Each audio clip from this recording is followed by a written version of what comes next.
Bottle filter kit. What's included?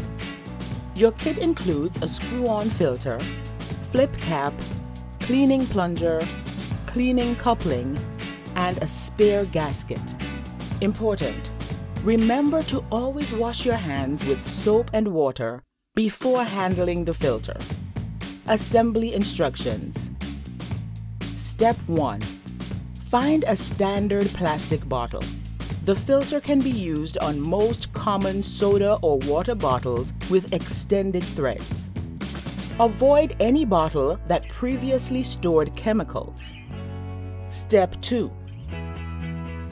Screw the filter onto the plastic bottle. Be gentle. Sawyer filters only need to be finger tightened on the bottle. The easiest way to spring a leak is to over-tighten the filter.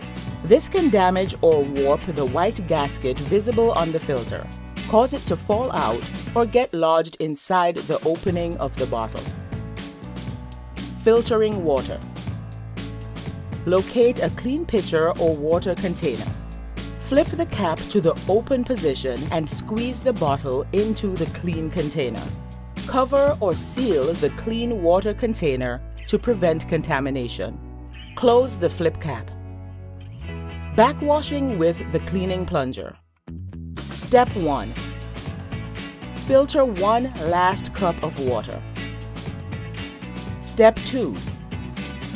Fill the cleaning plunger with the filtered water. Step 3. Remove the filter cap and insert the plunger onto the tip of the filter.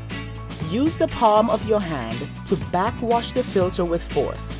Repeat this 3 times or until the water runs clear. Then discard the backwashed water. Backwashing with the cleaning coupling. Step 1. Fill a clean plastic bottle with filtered water. Step 2. Screw the cleaning coupling onto the drinking side of the filter. Then screw the bottle of filtered water onto the cleaning coupling. Step 3. Tip the bottle upside down and squeeze forcefully. Repeat until the water runs clear and easily. Discard the backwashed water. Remember to clean the filter at least once a day. This will help maintain the flow rate. Store the filter in a clean, dry place out of direct sunlight, and do not let the filter freeze.